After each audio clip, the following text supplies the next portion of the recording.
उम्मीद है यार आप सब खैरियत से होंगे। तो यार हमने एक रिसेंट प्लेलिस्ट बनाई थी जिसके अंदर हमने एक क्वाड का एक्सपीरियंस शेयर किया था।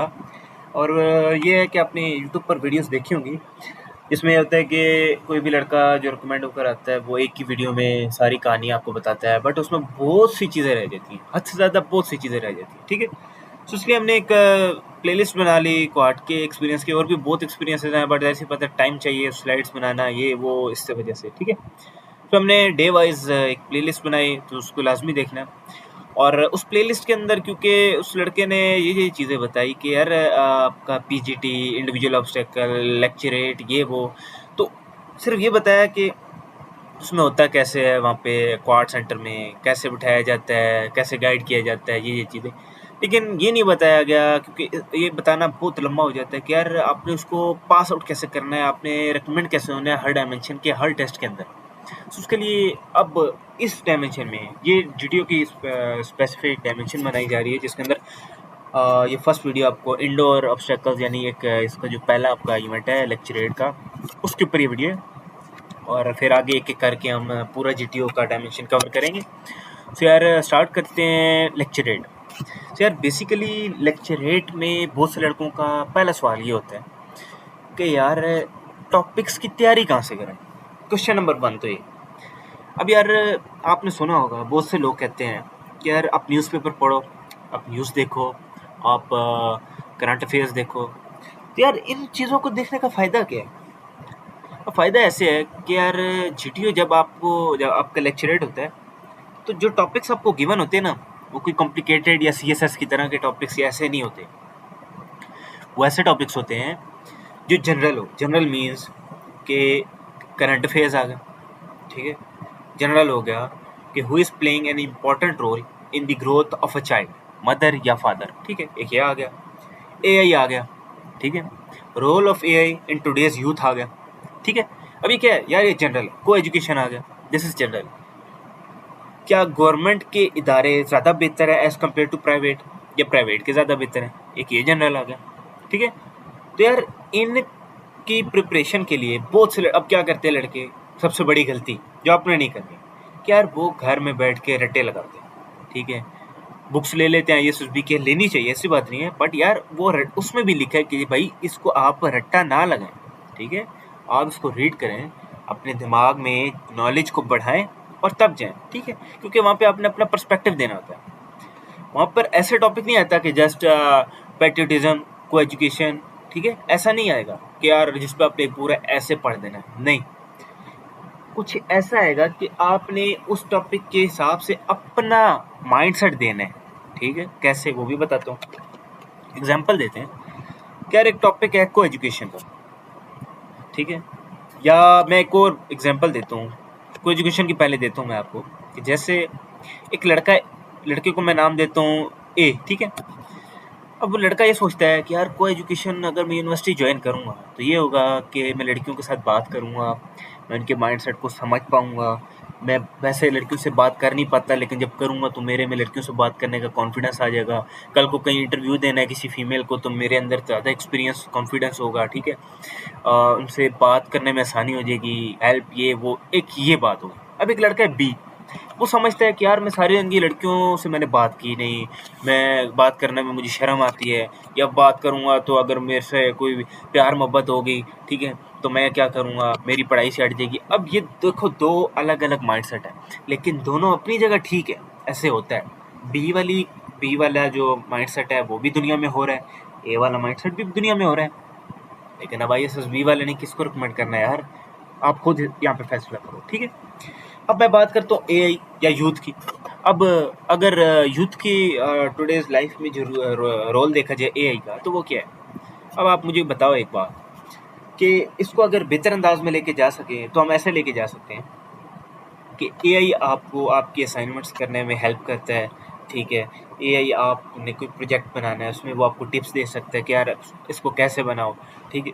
कुछ लड़के ग्रुप ऑफ स्टूडेंट्स है, वो एआई की मदद से कुछ डिज़ाइन करते हैं, कुछ मॉडल बनाते हैं। एक ये मेंटालिटी होगी। और दूसरी मेंटालिटी क्या है कि आपको यूनिवर्सिटी से, कॉलेज से असाइनमेंट मिली, आपने एआई पे लिखा, उधर से उसने दिया, आपने बगैर पढ़े उसको छापा मार दी, ठीक है। अब अगर आप ये 2 डिफरेंट माइंडसेट्स हैं, ऐसे ही है कि नहीं? तो यार अब अगला सवाल लड़कों का कि यार चलो हमने तैयारी भी कर ली, हमें ये भी पता चल गया कि यार इनके फ़ायदे क्या हैं, नुकसान क्या हैं। लेकिन यार किस तरीके में, इन विच फॉर्म ऑफ वे, मतलब कि हम उसको डिलीवर करें जीटीओ के सामने कि यार वो हमें रिकमेंड करे, ठीक है? अब यार देखो, एक बंदा है जिसमें कॉन्फिडेंस नहीं है ना, और उसको दुनिया की हर नॉलेज है, लेकिन वो कामयाब नहीं है। क्यों? क्योंकि यार वो बोल नहीं पाएगा, उसको डर होगा किसी के सामने, जबकि उसके अंदर दिमाग में ढेर सारा नॉलेज है। अब मैं आपको सिनेरियो बताता हूँ कुछ जीटीओ के रूम का। अब होता ये है कि जब आप जौहर हॉल से जाते हैं जीटीओ की बिल्डिंग या उनके रूम में, जहाँ पे आपके इंडोर टास्क में से ये लेक्चरेट और मिलिट्री प्लानिंग कंडक्ट होती है, तो वहाँ पर होता ये है कि सर आपको कहेंगे कि okay, chest number 1 stand up. आप खड़े हो गए। अब आपको कहा जाएगा कि I am giving you 2 topics, ठीक है? You have to select one and repeat it, ठीक है? ये बात करते हैं सर। अब फर्स्ट करो मैं आपको टॉपिक देता हूँ कि first topic is today's youth, ठीक है? या एआई का रोल आप कह लो यूथ में, कोई भी टॉपिक ले लेते हैं। एंड दूसरा हम ले लेते हैं कि को एजुकेशन रख लेते हैं, कुछ भी रख लेते हैं, ठीक है? सो अब आपने क्या करना है? अब सबसे पहले मैं आपको तरीकाकार बताता हूँ कि आपने अपने आप को एक्सप्रेस कैसे करना है।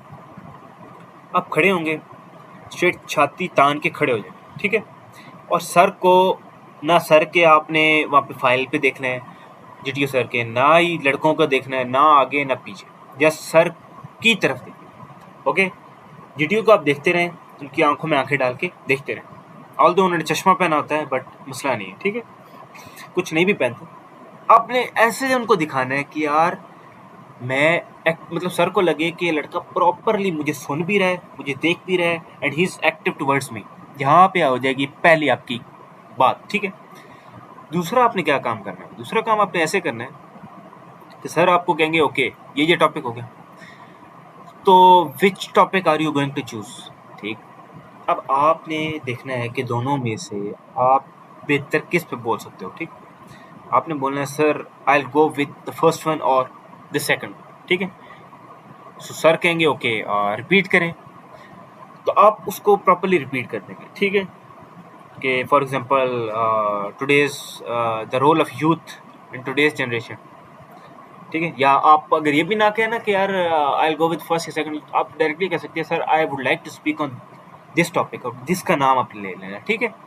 सर कहेंगे ओके अंडरस्टैंड, मतलब वो पूछते हैं अगर, अब खुदा ना खास्ता, ठीक है, अगर इन केस आपको दोनों टॉपिक्स नहीं आते या आपने ज़िंदगी में पहली दफ़ा नाम सुना है, ऑल्दो ऐसा नहीं होगा, तो फिर आपने क्या करना है? फिर आपने उस चीज़ को ऑब्जर्व करना है, सर को कहना है कि सर अगर पॉसिबल हो तो आप मुझे एक और टॉपिक दे सकते हैं। वो आपसे खुद पूछते हैं, ठीक है? क्योंकि उनका मकसद ये नहीं है कि यार इसको नॉलेज चेक करनी है या इसमें इसको ये टॉपिक नहीं आते तो ये नॉट हो गया, ऐसा नहीं है, ठीक है? उन्होंने एक जो चीज़ देखनी है, वो जब तक आप बोलोगे नहीं वो नहीं, उसको वो आप जज नहीं कर सकेंगे, ठीक है? उसके लिए वो आपको कोई ना कोई टॉपिक ज़रूर देंगे। अच्छा, जैसे टॉपिक हो गया, हाथ खोलें, छाती तान के स्ट्रेट फॉरवर्ड आप रूम से बाहर चले जाएं। अब रूम के बाहर आप जैसे ही जाएंगे और आराम से अपने डोर क्लोज कर देना, ओपन भी आराम से करना है, नॉइज़ नहीं करनी। अब ऐसा होगा कि यार रूम के बाहर ही आप अपने पाँव वाली साइड पे देखेंगे ना, तो वहाँ पे एक रेड कलर की स्ट्रिप लगी होगी, उस स्ट्रिप पर आपने खड़े हो जाना, ठीक है? और हाथ बांध कर स्ट्रेट खड़े होके, अब आपके पास फिक्स 3 से 4 मिनट है, इससे ज़्यादा नहीं है, ठीक है? सो आपने बस दिमाग में जितनी नॉलेज आती है, एक अच्छा सा स्टार्टअप लेना है और उसको सोचो कि यार मैं इसको कैसे बना सकता हूँ। बना लिया, अब जैसे ही अब अगर बना भी लिया तो आपने डायरेक्टली अंदर नहीं जाना, ठीक है? एक और लड़का आएगा जो आपका चेस्ट नंबर आप